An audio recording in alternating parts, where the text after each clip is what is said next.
Iman, pengetahuan, dan pelayanan.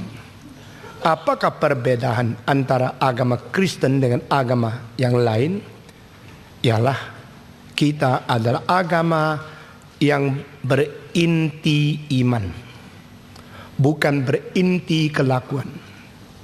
Jikalau semua agama mempunyai satu pikiran yang paling substansial, yaitu apa yang harus aku perbuat sehingga aku boleh diperkenan oleh Tuhan Allah atau dewa di dalam imanku, maka penekanan kepada kelakuan-kelakuan sebagai kewajiban hidup sebagai manusia menjadi inti dasar daripada seluruh sistem agama mereka. Tetapi di dalam agama Kristen bukan demikian. Karena barang siapa yang tidak mungkin memperkenan Tuhan karena kelakuannya mempunyai kelemahan, semua boleh dibenarkan karena iman. Nah, di sini kita melihat sesuatu yang berbeda secara kualitatif di antara agama Kristen dan agama yang lain adalah kita adalah agama yang berdasarkan iman. Itu sebab dengan sendirinya iman menjadi kunci kita datang kepada Tuhan. Ibrani pasal 11 ayat 6 mengatakan, tanpa iman tidak ada seseorang yang diperkenan oleh Tuhan Allah.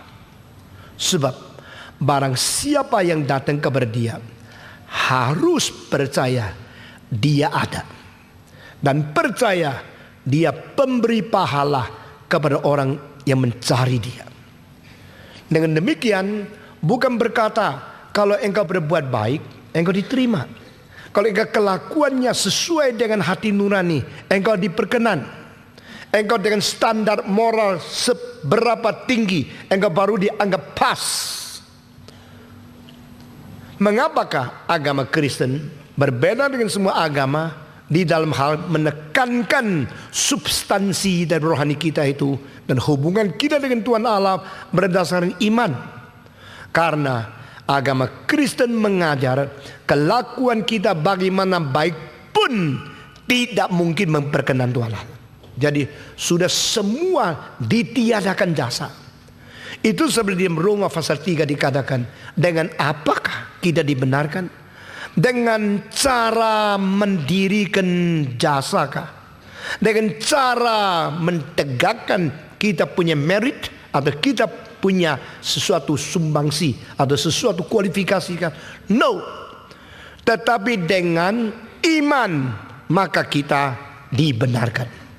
Nah, Paulus di dalam Roma pasal 3 jelas sekali mentiadakan konsep di mana manusia dengan kelakuan baik, dengan jasa cukup, dengan moral tinggi, dengan kelakuan-kelakuan yang dianggap cukup dan lebih dari standar boleh diterima oleh Tuhan. Kalau demikian, maka semua orang bagaimanapun baiknya tak mungkin memperkenan Tuhan Allah. Lalu dengan apa? Alkitab mengatakan dengan iman. Lalu iman ada hubungan dengan kelakuan atau tidak? Kalau dengan kelakuan kita tidak bisa diperkenan oleh Allah, ya sudah dong, tidak usah laku baik, tidak usah berbuat baik dong. Karena kelakuan bagaimana baik pun tidak memperkenan. Itu sebab dengan iman saja. Itu sebab banyak daerah Kristen lebih jahat daripada orang bukan Kristen. Banyak daerah-daerah Kristen menghasilkan tukang copet lebih banyak dari daerah Buddha, lebih banyak dari daerah Islam. Sampai terakhir ini Islam menghasilkan banyak suicide bomber. Baru kelihatan masih Kristen lebih baik, cuma tukang copet, cuma perampok gitu, tapi tidak sampai membunuh. Tetapi kalau dibandingkan perbuatan bagaimana? Orang bilang waktu tsunami Kristen membantu di Aceh, tetapi Buddha membangun ribuan rumah untuk orang Islam di situ. Kalau gini sama sajalah. Yang paling penting bukan agama apa, perbuatanmu bagaimana, baik atau tidak.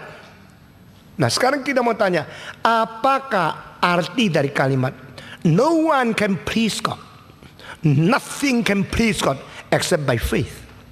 Tidak ada orang bisa memperkenan Tuhan kecuali dengan iman. Dan iman yang memperkenan Tuhan itu iman apa? Engkau kalau tanya orang, lu percaya enggak? Percaya.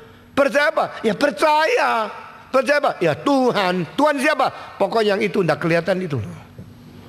Jadi aku percaya Tuhan. Semua orang yang mengaku diri percaya dan menganggap dia sudah beriman, imannya itu tidak tentu iman yang dikatakan dan yang dituntut oleh Alkitab. Sehingga kita mengaku orang Kristen berdasarkan iman, dan kita menganggap iman itu penting. Tanpa iman tidak berkenan oleh Tuhan Allah. Tapi iman sesungguhnya bagaimana? Tidak ada pengajaran yang cukup kuat dan cukup jitu, sehingga banyak orang sudah menjadi orang Kristen, sudah dibaptiskan, tetap tidak tahu iman itu apa. Maka kita kembali kepada dasar iman, pengetahuan dan pelayanan. What is faith? Iman itu apa? Ini begitu dasar, begitu pokok, tetapi ini menjadi fondasi. Karena kelakuan harus berfondasi kepada iman, pelayanan harus berfondasi kepada iman. Dan kalau iman itu tidak benar konsepnya, tidak benar esensinya, tidak benar intinya, tidak benar sikap attitude-nya, maka seluruh kerohanian kita hancur. Sudah melalui 1500 tahun kekristenan berjalan terus di dalam sejarah, barulah Martin Luther kembalikan kepada gereja harus berdasarkan di iman. Apakah berarti 1500 tahun sebelum itu iman tidak dipentingkan? Dipentingkan, tetapi karena ada penyelewengan terjadi, sehingga harus kembali kepada fokus, harus kembali kepada dasar. Itu dilakukan oleh reformasi yang letus melalui Dr. Martin Luther. Tadi saya mengatakan beli tiket aja bisa diampuni dosanya kok. Apalagi ada juga orang yang mengatakan uangmu begitu masuk ke dalam kota persembahan, ting, bapamu yang berada di api pun sudah tung, tambah lebih ting ting ting, tung tung tung tung, lebih naik. Nah, ini diajarkan oleh pemimpin gereja. Akhirnya semua itu kacau. Kalau begini, yang bikin dia naik itu iman atau ting tung itu? Yang bikin dia lepas dari neraka itu apa? Uang. Saya harap gerakan reform Injili bukan profit oriented ministry. Saudara-saudara, kalau toko buku hanya untuk uang, tutup. Kalau gereja untuk uang, tutup. Kalau pendeta untuk uang, lepas. Uang itu means, uang bukan goal. Saudara-saudara kalian, dengar baik-baik kata-kata di bawah ini. Mengapa setelah Martin Luther mengadakan reformasi 100 tahun gereja Lutheran rusak? Karena mereka dari pendulum ke kanan, sekarang pindah ke pendulum kiri, lalu akhirnya salah mengerti semua. Ternyata di dalam gereja banyak orang bisa salah ngerti Alkitab loh. Karena pendeta berkhotbah, tidak mungkin di dalam khotbahnya itu menyeluruh. Sehingga selalu kalau tekankan ini lupa itu, kalau tekankan itu lalaikan ini. Martin Luther mengatakan dengan iman, bukan dengan kelakuan. Oh, we are justified through faith, atau justified by faith. Yang lebih jitu dari aslinya Greka adalah through faith. Kita dibenarkan melalui iman, iman, bukan kelakuan. Lambat laun, oh kalau gini gua tahulah iman penting, kelakuan tidak penting. Kalau begini kelakuan sembarang tidak apa-apa. 100 tahun setelah Martin Luther mengadakan reformasi mati-matian, membawa gereja kembali kepada ajaran yang betul, gereja rusak, mabuk-mabuk, berkelahi, hidup tidak suci. Kenapa? Dibenarkan oleh iman kok. Jadi kelakuan tidak penting. Itu sebab kita lihat di dalam kitab suci ada satu buku yang namanya Yakobus. Dan buku Yakobus menekankan iman tanpa kelakuan itu mati adanya. Semua iman tanpa kelakuan mati adanya. Jadi kita malam ini coba memikirkan apa sih itu iman. Iman yang seimbang, iman yang sejati, iman yang sempurna, iman yang memperkenan Tuhan Allah. Itu apakah iman itu? Apakah itu cuma iman di dalam ide, atau iman di dalam satu konsep, atau iman di dalam satu attitude, atau iman yang mempunyai unsur-unsur yang lain sekaligus? Namanya itu iman. Saudara-saudara sekalian, iman memperkenan Tuhan, dan iman itu mempunyai konotasi lebih daripada sekedar asosiasi-asosiasi, semacam reaksi yang dipengaruhi oleh fenomena.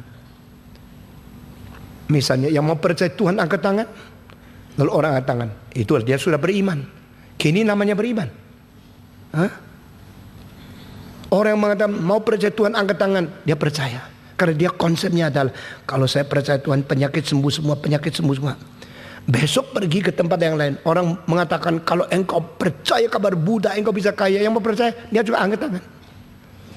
Nah, yang disebut iman dalam konsep dia itu apa?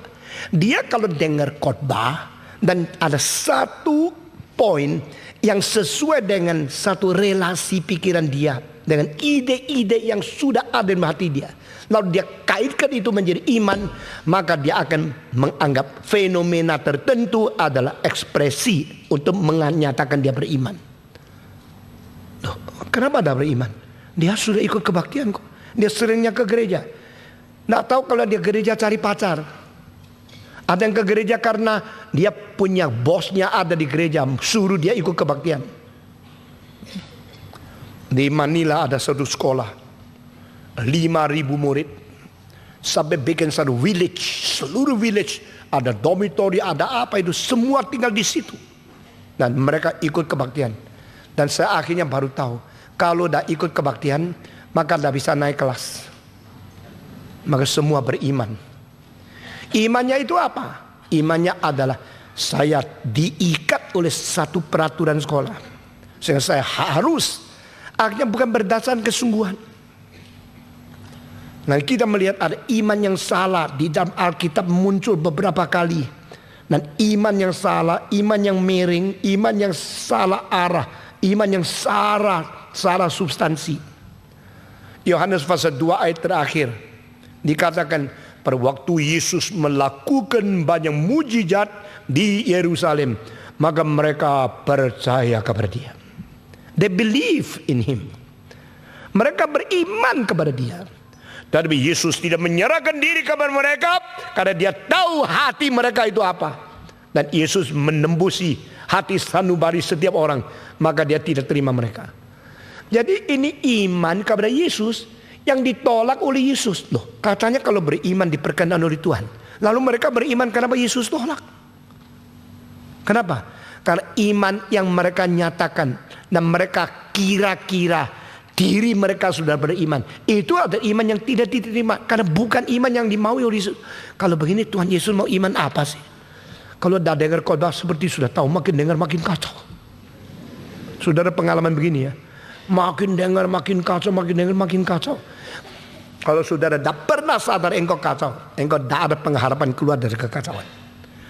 Dua orang saudara berbicara, yang ada tanya, apa sih itu ma? Apa sih itu ma? Dia lagi tanya-tanya, kakaknya, gitu kok tanya, gampang gitu. Itu ya itu. Tuh dua orang ribut-ribut, saya dengar di pinggir. Saya tahu, yang kecil itu lebih mengerti, tetapi tidak tahu. Tidak tahu pengertian betul lah. Maka dia tanya. Yang lebih besar itu tidak ngerti, tapi dia anggap dia ngerti. Maka dia marahin adik, jangan tanya. Sehingga banyak orang kira dia sudah tahu. Kalau kira sudah tahu, mungkin engkau jauh daripada tahu. Orang yang rasa diri mungkin tidak tahu. Engkau sedang tahu sesuatu tapi masih curiga apa dirimu tahu. Saya tidak tahu engkau mempunyai pengalaman seperti ini tidak. Waktu kecil nyanyinya bagus, sampai umur 9-10 kok rasa diri fales. Ada pengalaman ini enggak? Pengalaman ini pun tidak. Pasti seumur hidup fales. Jadi waktu saya umur 9, umur 10, loh kok fales ya? Waktu saya mundur dulu, waktu saya kecil tidak pernah fales kok. Seorang guru mengatakan, waktu kau kecil tidak pernah tahu dirimu fales, bukan tidak pernah fales. Sekarang engkau mulai tahu dirimu fales, engkau akan lepas daripada fales. Oh gitu ya? Saya mulai memperhatikan, oh benar. Nah saudara-saudara, nah inilah namanya tahu, ndak tahu, tahu, ndak tahu, tahu, tahu, tahu, tahu, atau tahu, ndak tahu, ada ndak tahu, tahu. Ini epistemologi Kristen. Epistemologi itu penting sekali di dalam seluruh sistem pelajaran filsafat. saudara-saudara, yaitu pengetahuan tentang pengetahuan. The knowledge about the nature, the source, the authority, and the category of knowledge. Itu namanya epistemologi. Mengenai epistemologi, Konghucu mewakili orang timur mengatakan satu kalimat yang penting sekali. Socrates mewakili orang barat mengatakan satu kalimat yang penting sekali. Tapi Alkitab mempunyai teori lebih tinggi daripada filsafat timur maupun barat. Konghucu mengatakan, kalau tahu bilang tahu, kalau dah tahu ngaku dah tahu, itulah tahu. Ikut 1, 2, 3. Kalau tahu mengatakan tahu, kalau dah tahu ngaku dah tahu, itulah tahu. Sudah dah tahu pura-pura tahu itu paling kurang ajar. Ayo ikut.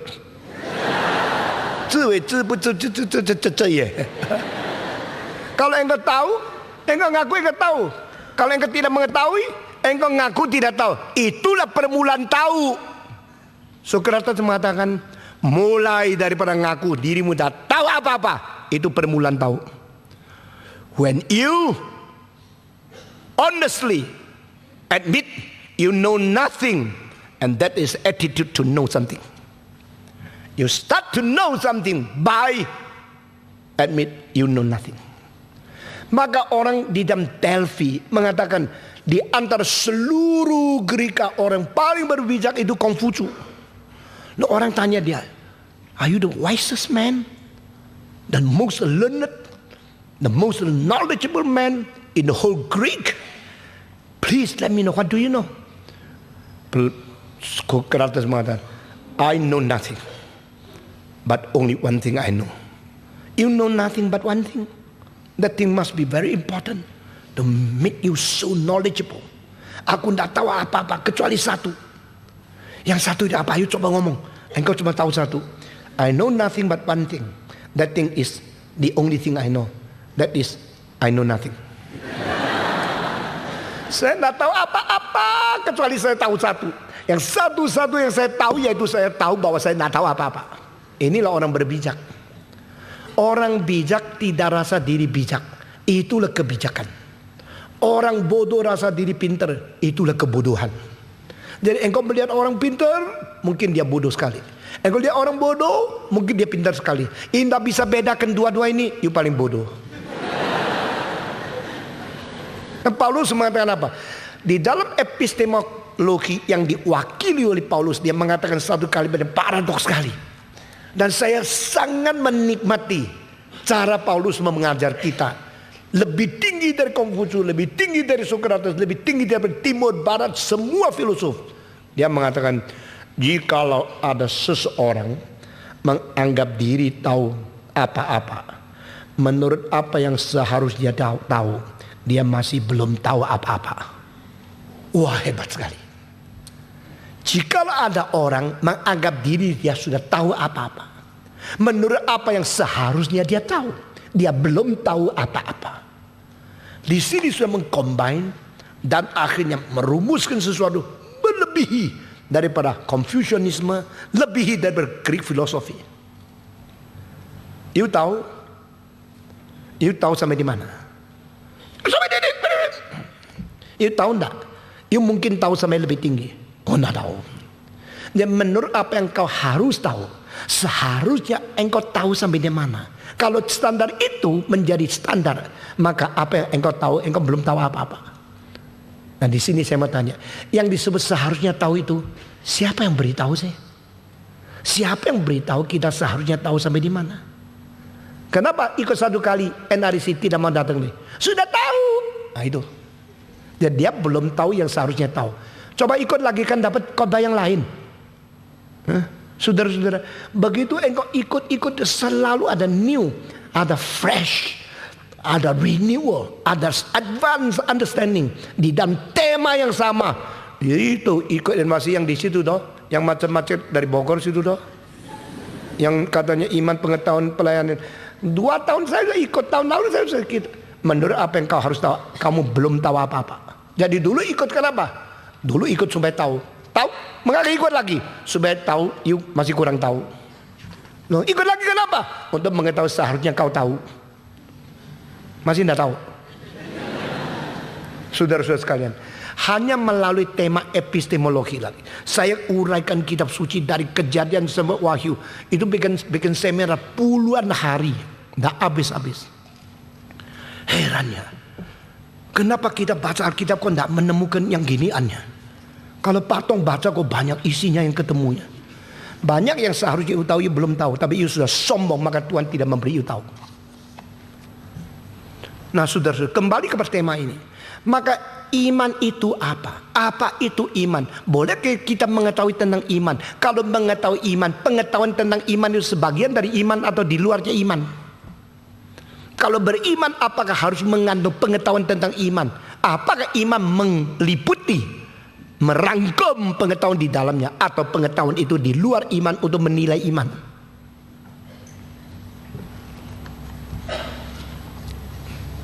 Setelah 100 tahun salah mengerti tentang iman yang timbul di dalam Lutheran Church, mengakibatkan daerah Protestan hidupnya, kelakuannya semua begitu brengsek, begitu jelek, begitu kompromi, sehingga ditertawakan oleh orang-orang Katolik. Itu loh reformasi. Saudara-saudara sekalian, jadi iman menjadi sesuatu perlawanan dengan kelakuan kah? Kalau beriman berarti kelakuan tidak penting kah? Mengapa Tuhan Yesus sendiri mengatakan orang Farisi 1 minggu 2 kali puasa, memberikan perpuluhan,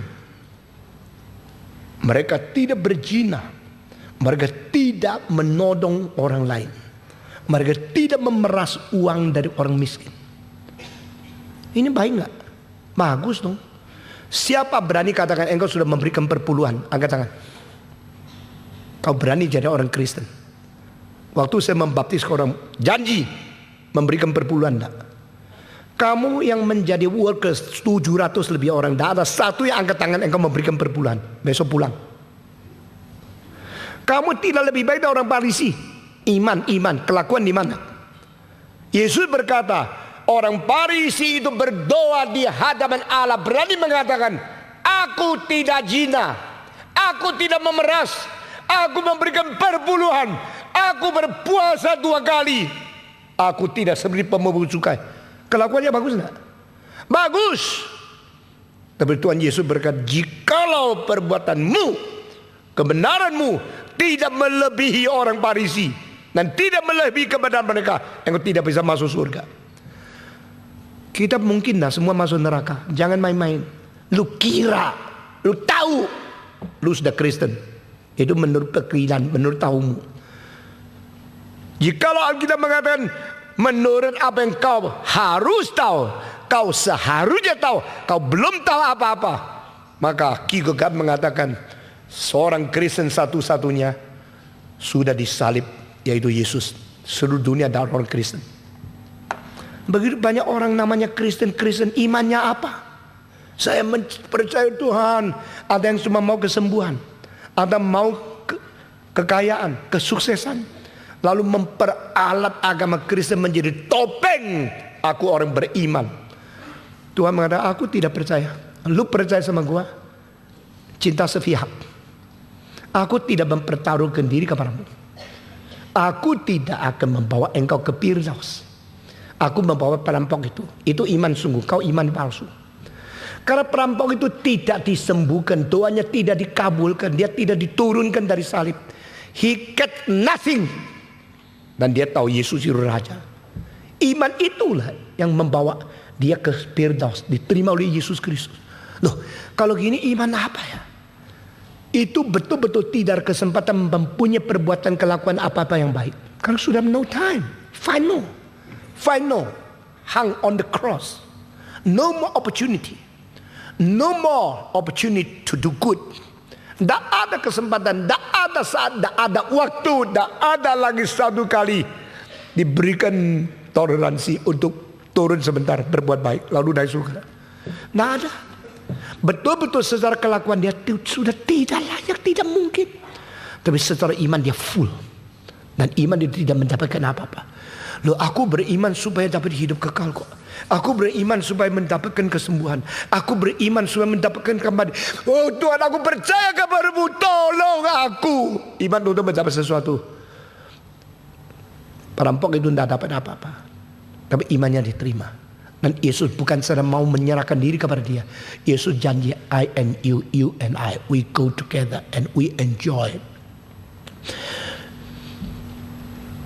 paradise. Enter into paradise. Lalu iman itu apa? Waduh, betul-betul makin dengar makin kacau loh. Dari saya ini selama ini tahu iman itu apa. Saudara-saudara, mari kita mempunyai sikap tidak rasa diri sudah cukup tahu. Mari kita mempunyai kerendahan diri mengatakan, Tuhan, saya banyak hal tidak tahu. Saya mau belajar. Tetapi cilakanya, waktu engkau rasa diri tidak tahu, dan engkau sembarang ikut kebaktian, ditipu oleh pendeta yang lebih tidak tahu, engkau menjadi lebih bodoh dan lebih cilaka. Itu sebab sumber pengetahuan yang mengkoreksi inosensi engkau, sumber kebenaran yang membuat engkau dipelajari, diajar sampai menjadi pengetahuan, itu absahnya, keresmiannya dia sampai di mana, itu penting sekali. Nah, ini tugas dari gereja reform, ini tugas dari gerakan reform. Kita mengajar, mendidik generasi ini, dan supaya orang yang datang ke kebaktian-kebaktian, baik seminar, penginjilan atau kebaktian minggu, mendapatkan pengertian tentang kebenaran yang sejati. Saudara-saudara sekalian, setelah 100 tahun reformasi, Jerman menjadi negara yang sangat jelek kelakuan, perbuatan, kebiasaan, moral, etikanya. Maka timbul beberapa orang, satu namanya Zinzendorf, seorang namanya Franke, satu namanya Spener. Kedua orang yang saya sebut di belakang ini adalah profesor-profesor di universitas. Dan mereka bukan hanya mempunyai pengertian di dalam dalam dunia akademik. Mereka mempunyai pekaan di dalam hubungan dengan Tuhan Allah. Mempunyai kerohanian yang baik. Maka mereka mulai mendirikan semacam perubahan untuk mengganti, mempertingkat itu kerusakan orang-orang reformasi yang kelakuannya jelek. Mereka akhirnya mempentingkan hidup suci pribadi, hidup berdoa pribadi, hidup persekutuan antara orang suci dan orang suci, dan sungguh-sungguh merenungkan kitab suci. Ada saat teduh, berdoa, bersekutu, beriman sungguh-sungguh, membaca kitab suci, dan harus memberitakan Injil kepada orang lain. Laman laun gereja menjadi dua macam. Semacam dibenarkan oleh iman, kelakuan tidak penting. Semacam enggak, saya harus suci, saya harus hidup. Mesti ada retreat, mesti ada sependalaman, PA dan sebagainya. Mulai dari situ. Dan orang-orang ini menjadi orang yang seperti gereja sejati di tengah-tengah gereja yang palsu.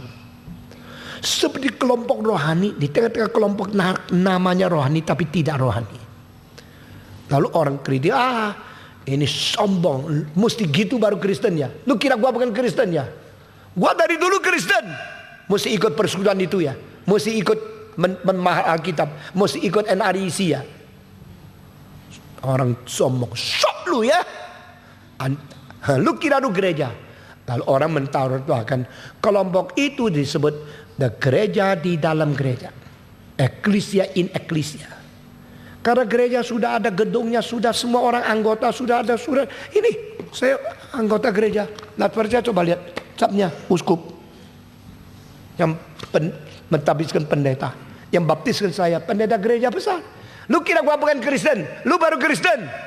Itu gereja di dalam gereja. Nah itu namanya pietisme. Pietisme itu memperbarui kerohanian, menekankan hidup suci, menekankan ada sesuatu hubungan pribadi dengan Tuhan melalui baca kitab suci, berdoa dan bersekutu dan mengabarkan Injil. Ini semua baik. Tapi apakah ini mungkin mencapai seluruh jemaat gereja yang bersurat anggota mencapai akan standar itu? Tak mungkin. Karena apa? Karena seolah Tuhan sudah memperbolehkan. Di dalam gerejanya ada lalang dan ada gandum. Ada yang palsu dan ada yang sungguh. Biar jadi satu. Jangan dikutik-kutik. Tunggu sampai kedatangan Kristus kedua kalinya, baru dipisahkan. Yang asli bawa ke sana, yang palsu masuk ke dalam neraka.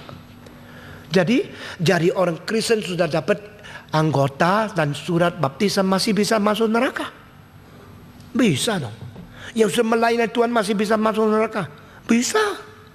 Loh, mana Alkitab mengatakan, jangan kira pada hari itu engkau mengatakan, Tuhan, bukankah aku menyatakan nubuat demi namamu? Bukankah aku menyembuhkan orang lain demi namamu? Bukan akukah melakukan mujizat demi namamu? Demi namamu melayani sampai ngotot gini. Gimana? Di situ. Aku belum pernah kenal kamu.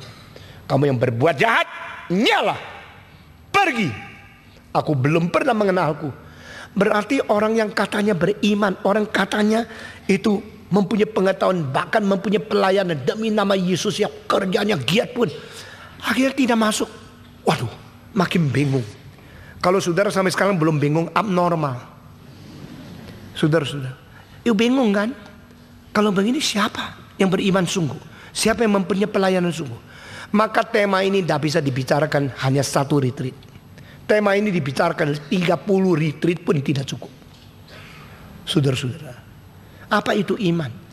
Pada waktu Jerman mengalami perubahan ini, orang mengkritik pietisme itu terlalu macam-macam. Bikin perpecahan gereja. Di dalam gereja bikin gereja. Gereja di dalam gereja. Mesti gini. Oke. Dan mereka yang baca kitab suci, yang hidup suci, yang berdoa, yang baik dan suka memberi, itu mereka pasti baik? Nah tentu juga. Waduh, lebih bingung lagi ya. Kenapa? Karena mereka selalu menghina orang lain. Saya dah merokok, lu merokok. Saya lebih suci. Saya dah minum arak, lu minum. Saya hidupnya begitu suci dan semua saya patuhi. Perpajakan saya patuhi semua. Lalu dia mulai mempunyai semacam kelakuan lebih baik dari orang lain secara lahiriah.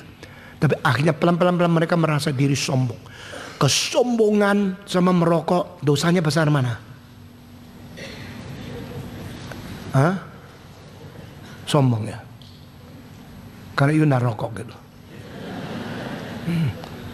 Iri hati sama mereka yang minum bir, besar mana? Akhirnya orang yang sudah lebih suci sedikit secara fenomena, membanggakan diri dan menghina orang lain, mempunyai kejatuhan ke dalam dosa yang lain lagi. Nanti dah lihat. Aduh Pak Tong, kalau gini jadi Kristen mesti gimana sih? Satu kali saya dari Aceh naik bus dengan istri saya 13 jam masuk ke kota Medan, sudah malam jam 7. Saya punya koper di atas bus, orang di dalam. Nah ini teknologi Indonesia. Begitu sampai di Medan ada daerah orang Kristen, ada daerah bukan Kristen. Lalu orang bilang, stop, koper saya yang warna coklat coba turunin dong, diturunin. Stop di sini, yang itu yang pakai tali itu talinya hijau coba turunin. Saya ketakutan kalau diturunin punya saya yang diambil gimana. Saya bilang, Bapak perhatikan koper saya ya, yang ada kunci yang kuning, yang itu hitam itu, coba perhatikan. Dia jawab satu kalimat, saya melongo. Pak, tenang aja, di sini kopermu tak mungkin hilang. Ini sedang daerah Islam, aman. Nanti kalau masuk daerah Kristen itu bahaya. Nanti kalau lewat tempat Kristen saya akan perhatikan kopermu baik-baik. You tenang aja. Gua sampai tak berani kasih tahu dia saya hamba Tuhan. Dia bilang kalau gini orang Kristen banyak Tuhan sobain. You pendeta kepala perampok itu. Jadi bungkep langsung melongo. Nggak bisa ngomong apa-apa. Apakah itu namanya daerah Kristen? Kenapa begini? Maafkan yang dari Medan ya. Saudara-saudara, saya pernah mengatakan, itu banyak pelacur yang cantik-cantik dari daerah Kristen, dari Manado, karena di sini orang bagus-bagus. Benar. Tapi apa artinya Kristen beriman? Iman itu iman apa? Iman kalau tidak ada hubungan dengan kelakuan, lalu iman apa? Kalau ada hubungan dengan kelakuan, bagaimana? Mengapa orang Farisi berkelakuan baik ditolak sama Yesus Kristus? Mengapa orang yang namanya beriman tidak berkelakuan seperti diterima? Nah, itu apa itu? Kalau gini agama Kristen bisa mengacaukan banyak pikiran dan bikin orang menghina dan orang pusing dan tidak tahu bagaimana menanggapi. Saudara-saudara sekalian, iman sebagai benih yang menghasilkan kelakuan, dan iman sebagai satu pengakuan bibir lain. Justru jikalau kamu beriman di dalam mulut saja dan tidak kelakuan, itu ibadah. Hanya cognitive understanding, hanya confession of faith in your word, in your mouth, tapi bukan iman yang sejati. Pada hari itu engkau tidak heran ada orang mengatakan, Tuhan, Tuhan, aku tidak kenal dia. Orang menyebut Tuhan, Tuhan salah. Tak menyebut juga salah. Katanya kalau panggillah Tuhan, seru nama Tuhan, dalam nama Tuhan, panggil nama Tuhan, engkau pasti diselamatkan. Ini kan Roma pasal 10 mengatakan, barang siapa menyebut nama Tuhan, dia akan diselamatkan. Kalau begini gampang dah. Ayo, orang mati, panggil Tuhan, Tuhan, Tuhan, panggil, Tuhan, mati. Puji Tuhan. Sebelum napas terakhir masih 2 kali panggil Tuhan. Lalu Alkitab berkata, barang siapa yang menyeru nama Tuhan, dia diselamatkan. Menurut ayat itu. Tetapi baca lagi ayat 7 dari Matius, menyebut Tuhan, Tuhan. Yesus bilang, apa lu? Saya tidak pernah kenal kamu. Jadi dari mana kita mengetahui kalau dia menyeru nama Tuhan itu beriman atau tidak beriman? Paulus mempunyai kunci. Kunci Paulus adalah, jikalau bukan tidak digerakkan Roh Kudus, tidak ada orang menyebut Yesus itu Tuhan. Kalimat Paulus ini menyimpulkan kedua ini. Jadi kalau dia menyebut Tuhan, Tuhan berdasarkan semacam pengertian kognitif dan confession di dalam bibir mulut, itu pengakuan bukan iman sejati. Tapi iman sejati adalah sudah dengar firman Tuhan lalu digerakkan oleh Roh Kudus, Roh mendesak dia dan mengaku Yesus adalah Tuhan.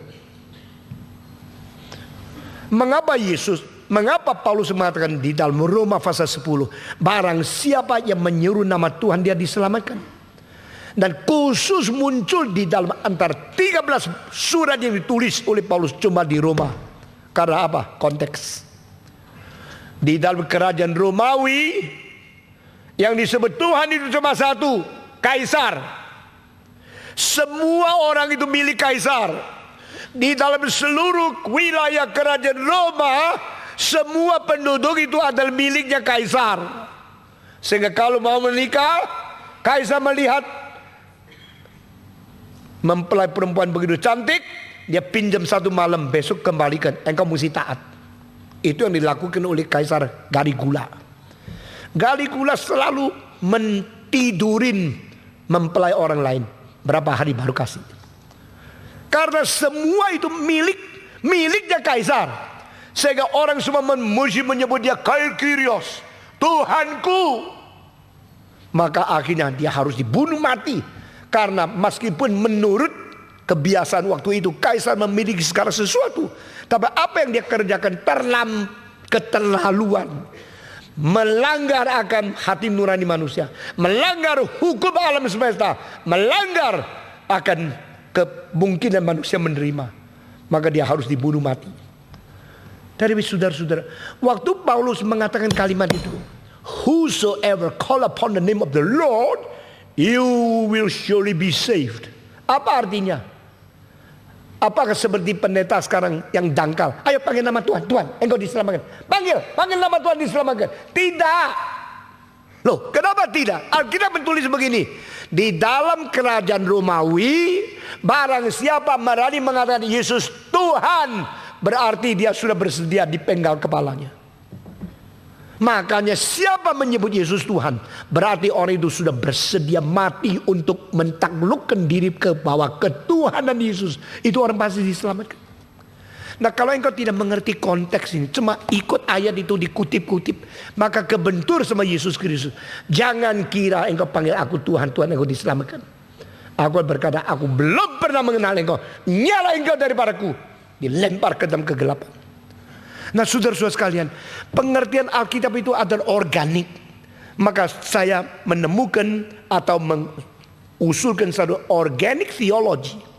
Bagaimana secara organik menyusun kembali akan the word of life, firman hidup.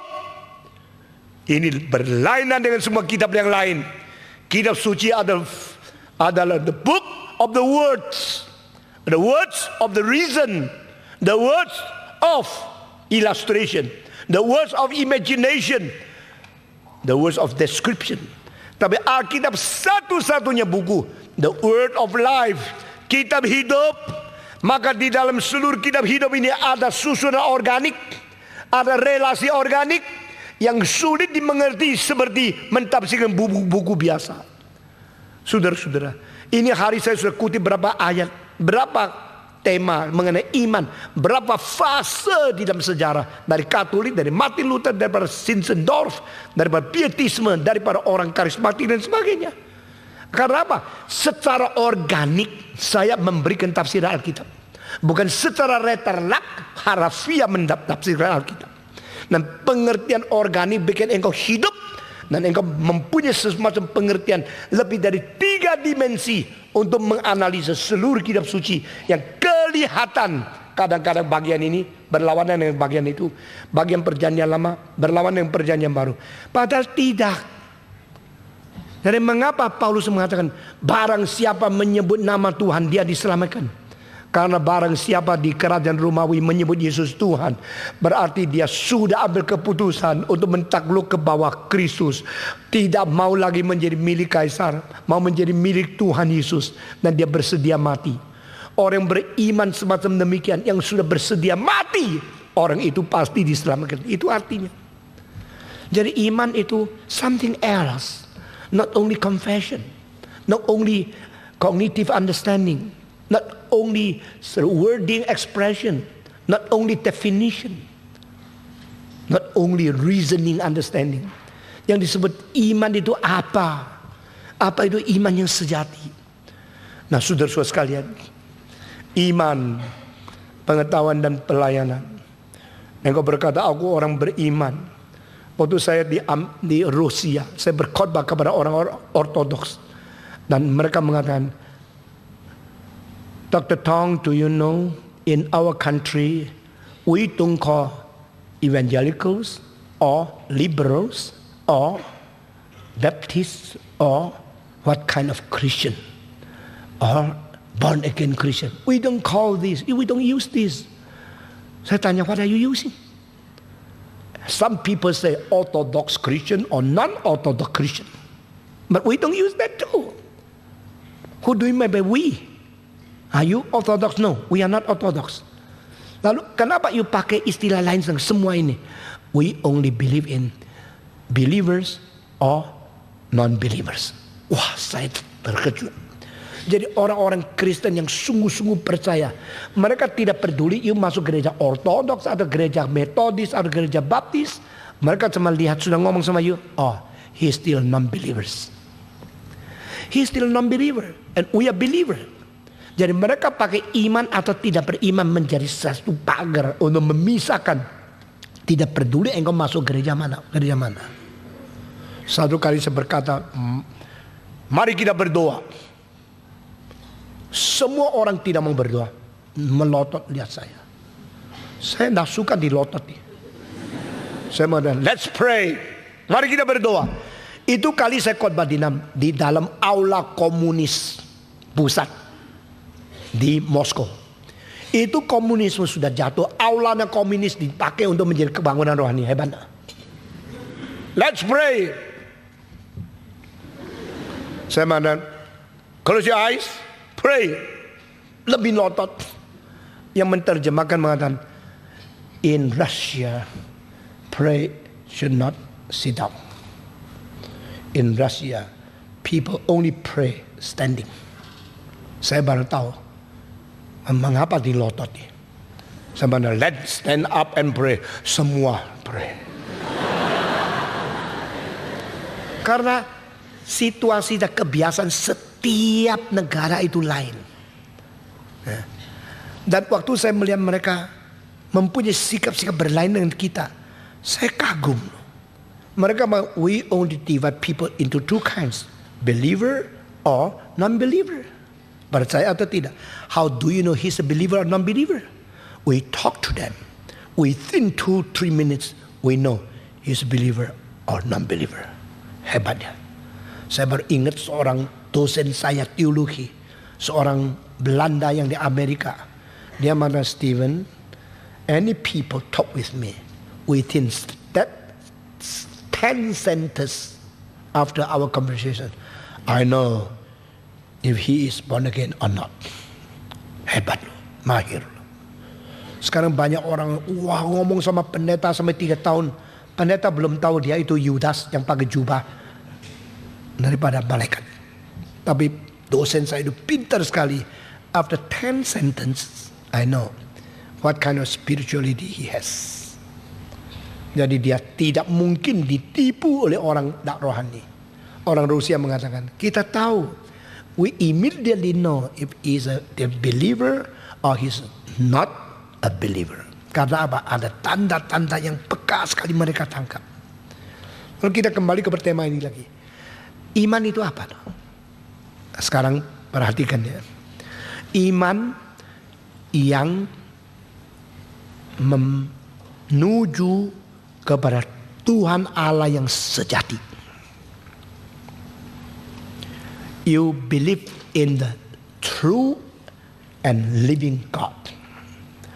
Percaya kepada Tuhan yang sejati dan yang hidup. Yang sungguh-sungguh, yang hidup. Barulah iman itu disebut iman. Engkau mempunyai kepercayaan. Tapi kepercayaan kepada objek yang salah itu tidak menjadi iman. I deeply believe. I am so profoundly and deeply convinced. I believe deep in my heart. Aku percaya sungguh-sungguh. Tapi yang kau percaya itu objeknya salah. Itu Tuhan tidak anggap you beriman. Saya mau tanya, orang yang jalan sesat, jalan enggak? Jawab dong. Orang yang jalan sesat sama orang jalan betul sama-sama jalan enggak? Jalan ya. Mungkin yang sesat lebih cepat. Karena dia kok belum sampai. Jamnya sudah sampai, belum sampai. Jadi dia lebih cepat jalannya. Ya. Those who are walking astray, they probably walk faster than they are walking on the right way. Karena jalannya sudah betul, dia pelan-pelan jalan, waktunya masih ada, santai-santai aja. Tapi yang di tempat yang salah jalannya, waduh, saya pernah jalan 1 jam cari satu rumah, belum dapat. Dan hari itu betul-betul cilaka. Saya di mana? Di Irlandia. Sudah bawa buku 48 buku. Lalu naik kereta api sampai turun. Saya kira lewat segini bengkok 2 sudah sampai. Akhirnya rumahnya sama. Saya makin bengkok makin jauh. Makin bengkok makin jauh. Udah akhirnya semua rumah sama. Nomornya bukan. Balik lagi. Bukan. Balik lagi bukan. Waduh itu 48 buku berapa kilo? Bayangkan. Waktu itu masih muda. Setiap hari saya lebih muda dari hari esoknya. Itu kira-kira 16 tahun yang lalu. Tahun 90. Wah sampai itu keringatnya semua penuh. Belum ketemu. Paling cilaka 20 menit lagi saya mesti berangkat pergi khotbah. Belum tahu. Jadi itu jalannya ngotot, angkanya berat. Sekarang mulai mengkutuk tadi kenapa beli buku. Kenapa tadi beli buku. Mau tak lempar saya, mau tak bawa pulang berat. Mau jalan cepat tak tahu arahnya. Wah itu pertama kali saya puji Tuhan, puji Tuhan. Kenapa puji Tuhan? Karena otak kita sudah isi begitu banyak buku, tetap beratnya sama. Puji Tuhan ya. Coba lihat dari kecil baca ratusan buku, ribuan buku, pok jadi kepala gini, makin lama makin lama gini, 1000 buku di dalam jadi begini. Engkau begitu jalan, plung, langsung balik, karena kepala terlalu berat. Aduh, harus saya bicara Tuhan hebat tuh. Itu kalau di dalam komputer, saya sih nggak ngerti komputer. Kalau komputer gua tahu. Di dalam komputer yang data banknya besar itu mahal, betul nggak? Yang memorinya banyak itu mahal, betul nggak? Ya, kalau gini otak gua mahal dong. Gua isi banyak di dalam. Dan ini baru gimana isi tetap berat. Beratnya tetap sama. Wah, gua baru tahu manusia goblok. 48 buku itu kira-kira 25 kilo. Berat luar biasa. Dan sudah sama anjing hampir sama. Belum sampai-sampai. Saudara-saudara, orang yang jalan salah, dia jalan enggak? Jalan. Orang yang imannya salah, beriman enggak? Beriman. Tapi hadapan Tuhan, no. Itu bukan iman. Iman adalah iman jikalau objeknya benar. Ini Alkitab. You call upon wrong God, you do not have faith in God. Yang disebut iman kepada Tuhan adalah iman kepada Allah yang sejati, Allah yang hidup, Allah yang benar, Allah yang sang pencipta. Itu baru iman. Dengan demikian kita melihat banyak orang kasihan pergi ke Gunung Kawi. Banyak orang kasihan sekali, mereka ke kelenteng, mereka beriman, tapi imannya salah. Iman mereka lebih hangat, lebih gila, lebih sungguh-sungguh. Tapi no. Seperti orang perempuan itu banyak yang bodoh semua. 1, 2, 3. Perempuan itu kalau dengar orang laki-laki bilang sama dia, you are the most beautiful lady I ever seen in my life. Langsung malam ini berkata, Tuhan terima kasih, kehendakmu jadilah. Saya sudah tunggu orang seperti ini sudah lama. Banyak perempuan itu hanya karena disenengin, langsung dia menyerahkan seluruh hati, seluruh hari depan, seluruh hidup, bahkan seluruh badan kepada dia. Banyak perempuan bodoh. Kenapa? Waktu engkau dengar kalimat inosensi, engkau kira dia jujur. Dia baru mengatakan kalimat itu tadi pagi kepada 3 orang. Kemarin kepada 8 orang. Itu sudah menjadi bahasa lidah. Yang dia kata, you are the most beautiful lady. Lalu engkau memberikan hatimu yang cuma 1 loh. Ini tunggal loh. Oh, I give it to you. Goblok gak? Goblok kan? Saya 3 hari lagi, mana jantungku, hatiku yang kuberi kepadamu. Kapan lu kasih aku ya? Aduh, jangan gitu dong. Kemarin dulu itu loh, waktu engkau makan most beautiful itu loh. Untuk engkau bilang you are most beautiful, aku langsung kasih. Aduh, aku lupa bawa pulang nih. Itu mari kasih saya taruh di kursi. Begitu cari lagi, cilaka. Ada ketemu dah 1 kantong plastik dalamnya merah. Itu jantung merah, cinta kasih seorang gadis yang murni, betul-betul murni 100% cintanya sungguh-sungguh. Pembantu bilang, seperti ada lihat 1 kantongan 2 hari yang lalu.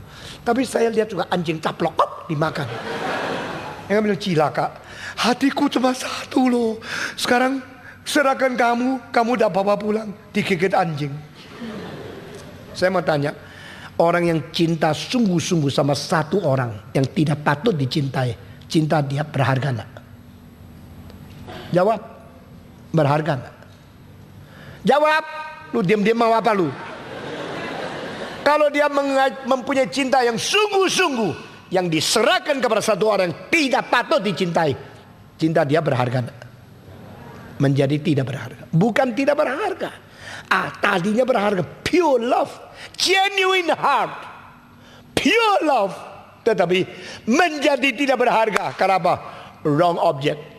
Saya berkata kepada saudara, iman kepada Allah yang salah menjadikan imanmu tidak berharga. Ingat. Jadi sekarang saya mau tanya, gereja-gereja memperkenalkan Allah yang sejati atau palsu? Pendeta-pendeta mengenal Allah yang sejati sampai di mana? Atau dia memberikan khotbah, bikin kamu mempunyai ilusi, halusinasi, dan engkau mengaku Allah yang palsu menjadi Allah yang benar. Loh, sama-sama Yesus kok. Yesus apa? Yesus Santa Claus? Atau Yesus dokter? Atau Yesus juru selamat? Mengapa Kenneth Hagin, Kenneth Copeland, dan Benny Hinn mengabarkan Yesus yang begitu royal, memberikan berkat, kesuksesan, kemakmuran, kesembuhan kepada banyak orang lain, tetapi mereka tidak menyinggung Kristus mati bagimu? Which Jesus? The Jesus of those people who themselves do not understand truly, do not understand profoundly, do not understand genuinely who is Jesus. Dia memberitakan Yesus yang mana? Oh, sudah kita mengabarkan Injil. Kabarkan Injil. Apa yang kau kabarkan? Coba kasih tahu. Kita mengatakan sama orang lain Yesus baik, Yesus menyembuhkan, Yesus memberikan berkat kepada orang, Yesus pasti mengerjakan segala sesuatu. Saya dengar seorang konglomerat yang baru percaya Tuhan tidak lama bicara sama kawannya, percaya Yesus, percaya Yesus. Karena Yesus itu baik loh, bisa membantu kita. Minta apa saja dia bantu. Dia pembantu yang paling baik. Opo-opo nih. Saya bilang, what did you say? Lu ngomong apa sama orang itu? Saya kabarkan Injil. That is not Injil. Itu Injul, bukan Injil. Itu bikinan kamu sendiri. Yesus pembantu kita yang paling rajin. Minta apa saja dikasih. Seorang lagi datang kepada saya akan bersaksi Patmo. Coba kasih tahu ayatnya di mana. Saya mau pakai ayat itu. Sekarang lupa ayatnya. Kata apa sih? Apa kalimatnya? Kamu demi namaku doa kepada Allah, apapun kamu minta, kita pasti dapat. Wah, saya bilang, saya nak kasih tahu lah di mana. Loh, aku mau bersaksi, kasih tahu dong mana ayatnya. Saya enggak, karena saya merasa akan ngawur pakai ayat itu. Minta apa saja dikasih, enak aja. Saudara-saudara, jadi banyak pendeta khotbah salah, memperkenalkan Allah Yesus Kristus dengan konotasi yang sama sekali bukan asli dari Alkitab, lalu menciptakan iman yang salah kepada Allah yang konsep salah tapi namanya asli. Waktu motor tank dari Moskow dikirim pergi ke Hongaria, masuk ke dalam kota itu Budapest, lalu di Budapest jalan. Saat itu orang Hongari ngamuk, "You invasi negara kita, you motor tank masuk ke kita." Lalu orang yang setir motor tank itu semua orang Rusia yang tidak tahu jalannya Budapest. Mereka pakai apa itu, peta. Dari sini ini adalah kacamata, belok kanan ini sawah besar, sini kerekot. Mereka lihat ini pakai map. Semua itu kata Hongaria di dalam 2 jam. Semua nama ditukar. Sawah besar menjadi ladang kecil. Mangga besar menjadi semangka kecil. Semua jalan diputar-putar, diganti semua nama. Secara satu malam semua nama diganti. Sesuai itu terus motor tank datang sawah besar. Ini kecil, mungkin sebelah sana. Lebih besar lagi situ. Kok jadi jeruk ya? Mangga jadi jeruk. Semua kacau. Akhirnya gagal total mereka. Saudara, saya mengatakan setan bagaimana merusak imanmu? Memperkenalkan Yesus, tapi Yesus yang salah, Yesus yang lain, Yesus yang namanya Yesus, tetapi dia bukan Yesus yang di Alkitab. Itulah hancur kekristenan. Beriman, iman yang sejati, iman bagaimana sih? Dengar lagi berapa hari di dalam kebaktian malam ini, engkau akan menemukan iman yang dituntut Alkitab itu apa? Saudara-saudara, Roma pasal 4, yang diimani oleh Abraham adalah Allah yang membangkitkan orang mati menjadi hidup. Allah yang menciptakan tidak ada menjadi ada. Nah, Abraham itu bapak semua orang yang beriman. Semua. Abraham bapak semua orang beriman. Jadi yang dipercayai oleh Abraham Itulah Allah yang sejati. Dan Abraham percaya Allah yang sejati dalam hal apa? Bukan saja right object, right content of faith. Nah, di sini kita mulai menemukannya. Iman kepada Tuhan Allah yang mana? Yesus bukan Santa Claus. Yesus bukan hanya tabib. Yesus bukan hanya pemberi berkat. Yesus adalah yang menebus dosa kita. Maka kabar Injil tentang Yesus tidak kabarkan tentang kematian, kebangkitan dia dan darah dia menghapus dosa manusia. Belum mengabar Injil. Mengenal Yesus yang tidak mati dan tidak bangkit. Bukan Yesus yang sejati. Mengenal Tuhan Allah yang mengabulkan semua doa, minta apa saja diberikan. Itu bukan iman yang sejati. The right faith is to the right object of faith. The right faith is to point to the right God. And the right God is the God we understand through His right revelation. Melalui wahyu Allah baru kita kenal Allah. Ada seorang pria melihat seorang wanita cantik sekali naik skuter, dari belakang lampunya gini. Hatinya ikut gini. Kejar terus, itu kelihatan bagus sekali. Sesudah akhirnya lamar, akhirnya pacaran sama dia, lalu menikah sama dia. Sudah menikah sama dia. Malam pernikahan itu dia bilang, saya ada kebiasaannya, kalau sebelum tidur mesti beres-beres dulu. Silakan, beres-beres dulu. Dicopot alis palsunya.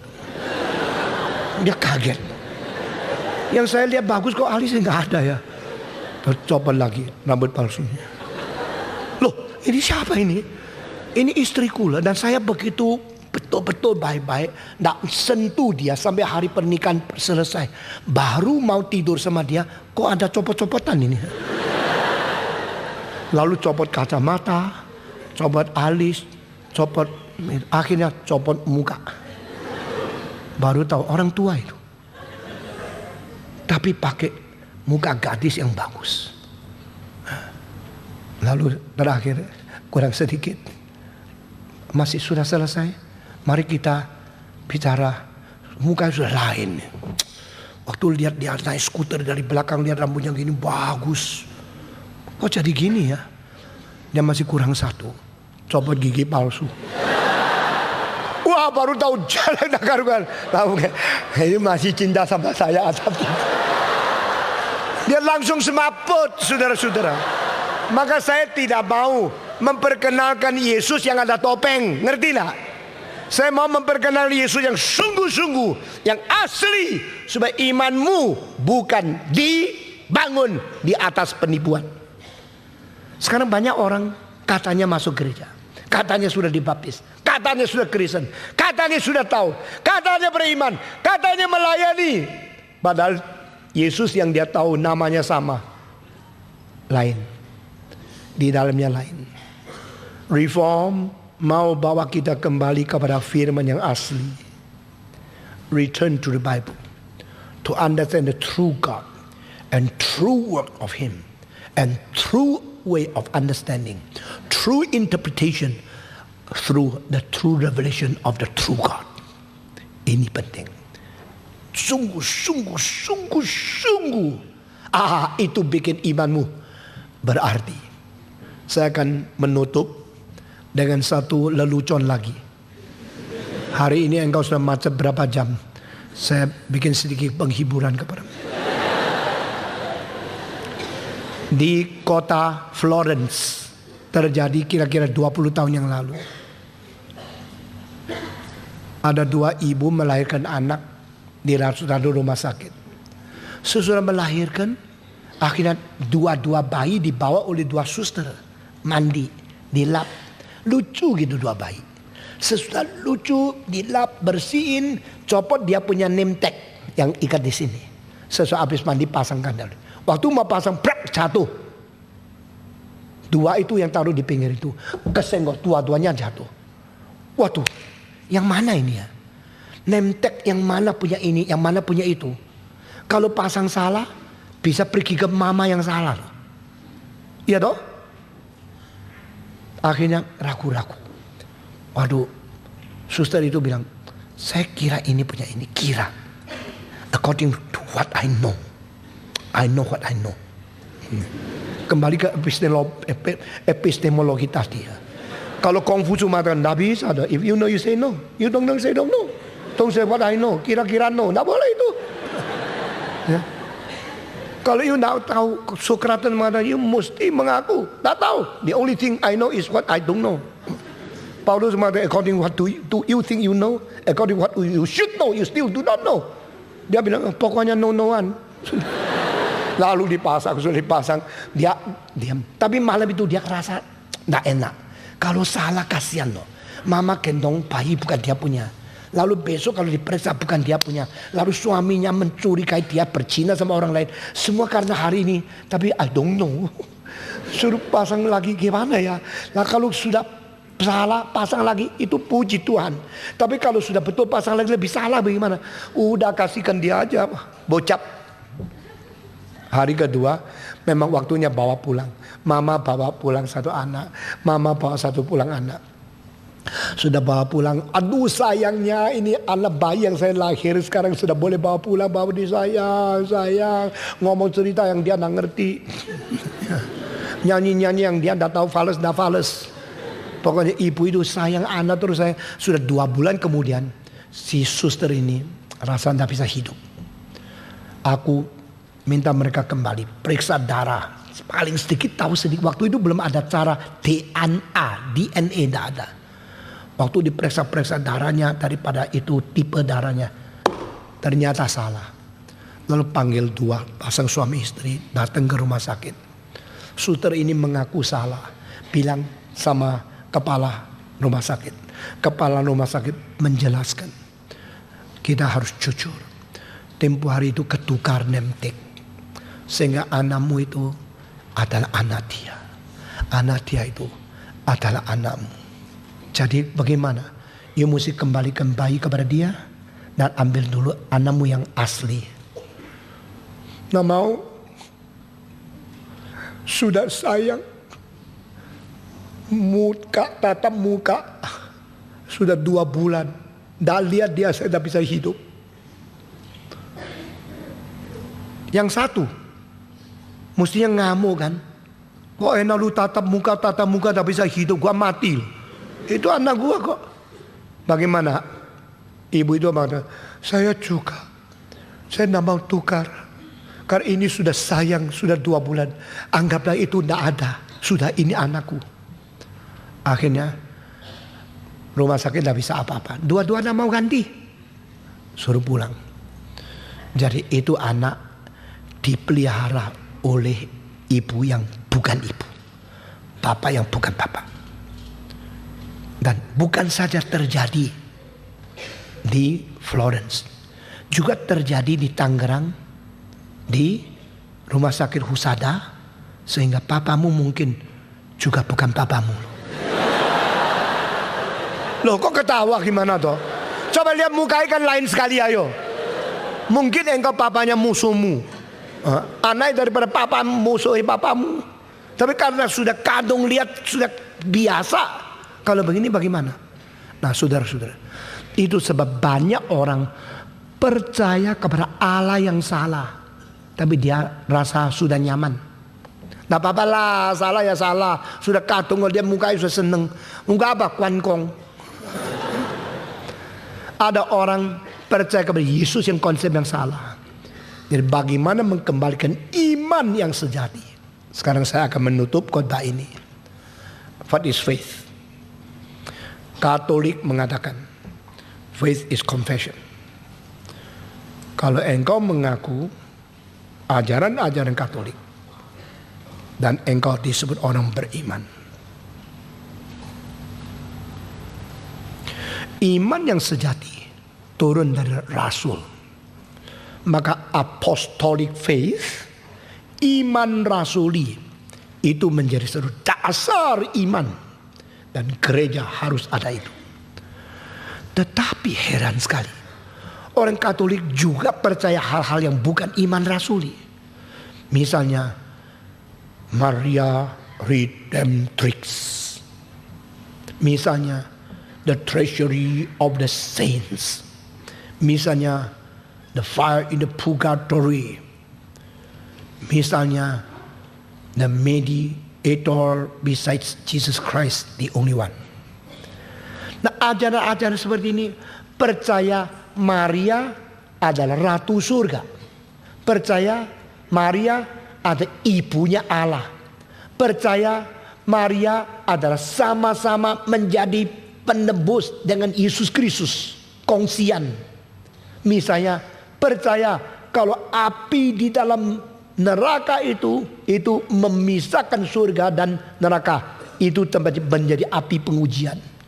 Misalnya percaya kalau orang-orang suci mempunyai jasa kebajikan sendiri yang kelebihan, yang disimpan semuanya dari Petrus, dari Saint Teresa, dari semua orang, Monica dan semua orang suci punya kebajikan, semua dikumpulkan menjadi gudang kebajikan.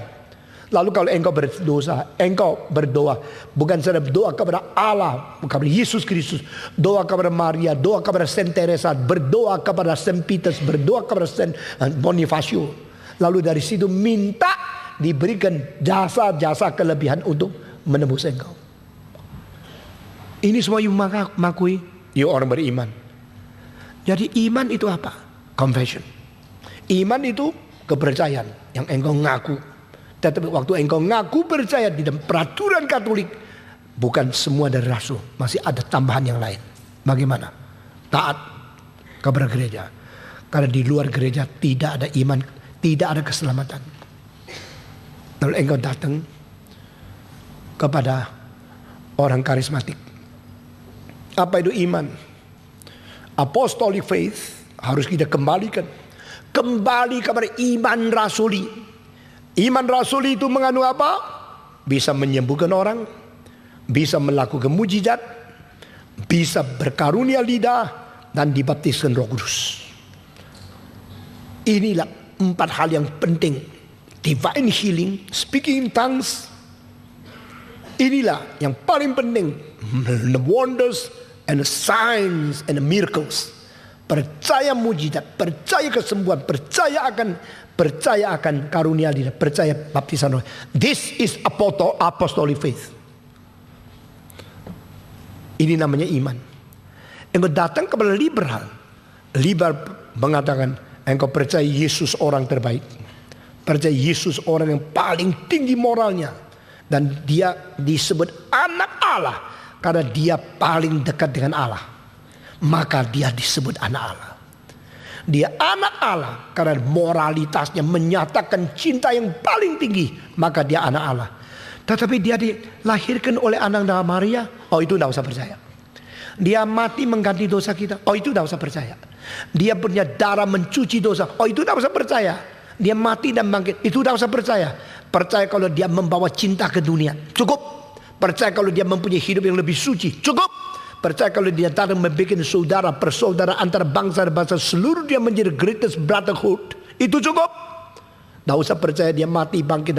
Itu nama liberal. Dan iman kepada Yesus Kristus, yaitu mengagumi moralitas. Demolish and take away all the lordship of Jesus Christ and remain the morality of Jesus Christ as the essence of Christianity. Itu iman liberal. Nah, engkau lihat liberal, imannya sudah hilang semua. Katolik, imannya ditambah banyak embel-embel yang tidak perlu. Pantekosta, karismatik, mengalihkan kepada hal-hal yang mujizat kesembuhan sebagai iman. Lalu bagaimana dengan reform?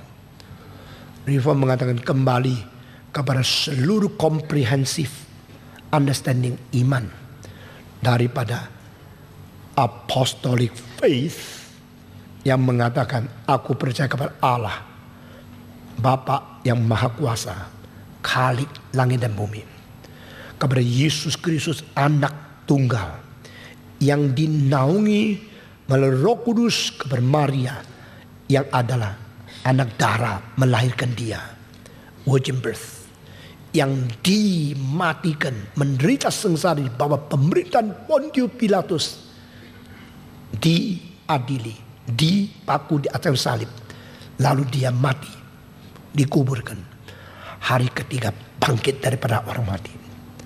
Aku percaya bahwa dia naik ke surga duduk di sebelah kanan Allah Bapa, dan dia akan datang menghakimi orang hidup dan yang mati. Aku percaya Roh Kudus yang diturunkan, dan Roh Kudus mengajar gereja mengerti semua kebenaran dari Alkitab. Aku percaya gereja yang kudus dan am. Ini kepercayaan tidak usah ditambah lagi. Maria kah, orang suci kah, api penyucian kah, seperti Katolik. Ini semua kepercayaan sampai dia akan datang kembali untuk menghakimi orang hidup dan mati. Sampai tubuh kita akan bangkit sampai mencapai hidup kekal. Ini adalah keutuhan inti kepercayaan kepada apa yang diwahyukan oleh Tuhan. Ini namanya iman. Saudara-saudara, di dalam gereja Reform tidak diperbolehkan tidak menyebut iman rasuli di dalam kebaktian minggu, karena ini adalah iman. Iman ini saja kah? Besok akan kita sambung. Iman yang sejati selain konten, arah, sifat, kategori, dan akhirnya mempunyai gairah hidup yang bagaimana. Saudara-saudara, maka kita membuat seminar teologi, seminar iman Kristen, membawa manusia kembali ke kepercayaan yang sesungguhnya. Kiranya di dalam NRYC ini, saudara harus bereskan butir mana yang kau rasa sulit beriman kepadanya, untuk menghidupkan kembali iman kepercayaanmu yang seharusnya kau tahu. Mari kita berdoa.